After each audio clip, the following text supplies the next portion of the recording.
उत्तर प्रदेश सरकार के उप मुख्यमंत्री ब्रजेश पाठक पहुंचे विधानसभा के मीडिया हाउस, जहां पर किया प्रेस वार्ता। ब्रजेश पाठक का बयान, समाजवादी पार्टी का कायाकल्प हमेशा अराजक, गैर कानूनी और सदन को अव्यवस्थित करना है। समय समय पर जनता को गुमराह कर वोट हासिल करना चाहता है सपा जब तक ताकत में रही तो दलित स्मारक के नाम बदले। विपक्ष के पास कोई एजेंडा नहीं है, इसलिए विधानसभा सत्र के दौरान हल्ला मचाते हैं। कांग्रेस पार्टी से मैं पूछना चाहता हूं कि 2 घंटे से प्रभात पांडे वहीं खड़े थे, आप लोग कहां थे? इंडिया 9 न्यूज के लिए डॉक्टर हेमंत पांडे की रिपोर्ट। मैं यूपी प्रेस क्लब के आदरणीय अध्यक्ष, आदरणीय महामंत्री जी और सभी पदाधिकारियों से, हमारे पत्रकार मित्रों से हमने भेंट किया।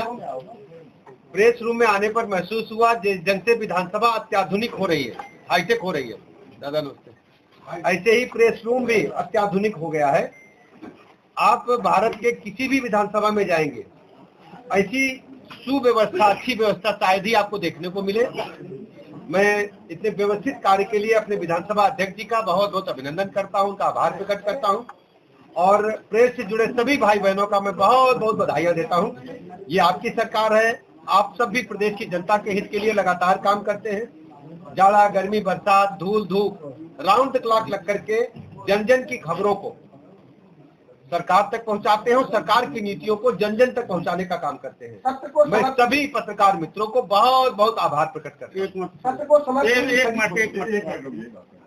उप मुख्यमंत्री जी और डॉक्टर संजय निषाद जी, कैबिनेट मंत्री, हमारे नवीनीकृत प्रेस रूम में जैसा आपने देखा और आपने स्वयं कहा कि देश की किसी भी विधानसभा से बेहतर हमारा प्रेस।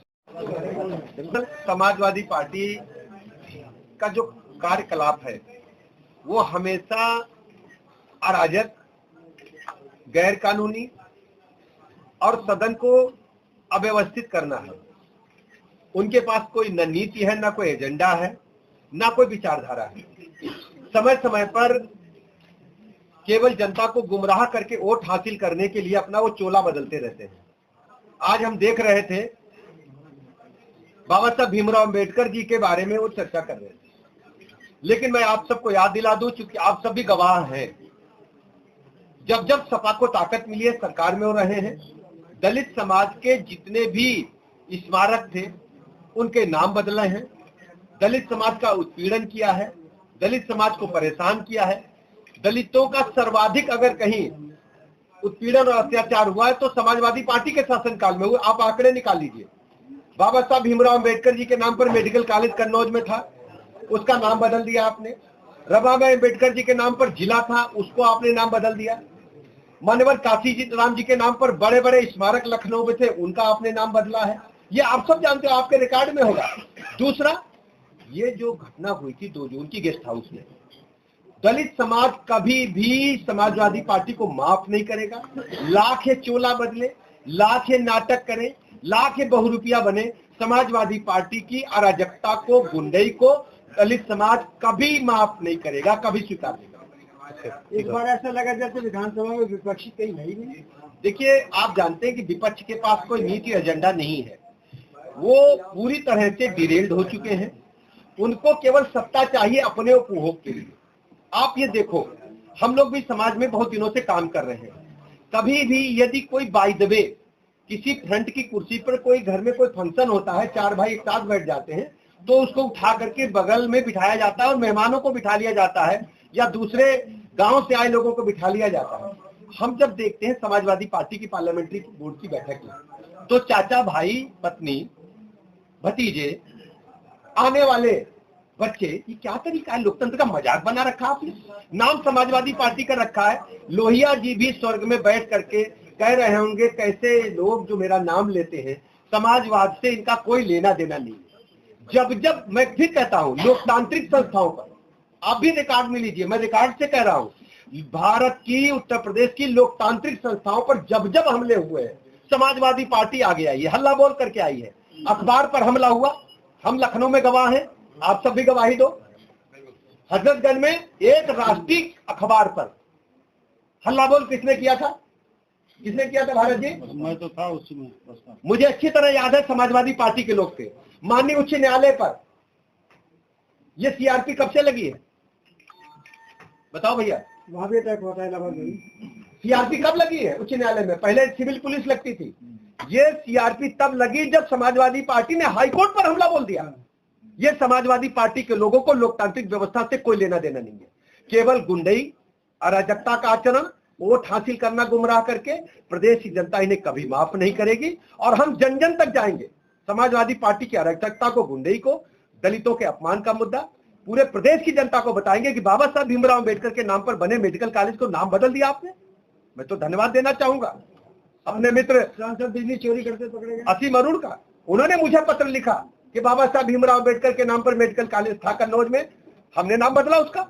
मेरे पास चिकित्सा शिक्षा विभाग है। बाबा साहब भीमराव अम्बेडकर के नाम पर जो मेडिकल कॉलेज बना था उसको दोबारा हमने, हमारी सरकार ने बनाने का काम किया। अभी नेता प्रतिपक्ष अम्बेडकर जी के मूर्ति धरना दे रहे हैं। ये केवल नाटक करते हैं भारत जी, वोट लेने के लिए। प्रदेश जनता इनके कुकृत्य को अच्छी तरह समझती है और आप भी जानते हो 2 जून की घटना कोई भूलेगा?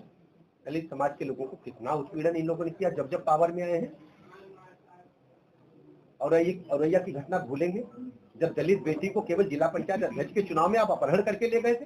कोई भूलेगा? एक एक घटना हमारे मानस पटल पर अंकित है। समाजवादी पार्टी के डीएनए में अराजकता, गुंडई, माफियागर्दी है, अलोकतांत्रिक व्यवस्थाएं हैं। इनको लोकतंत्र से, बाबा साहब के संविधान से कोई लेना देना नहीं।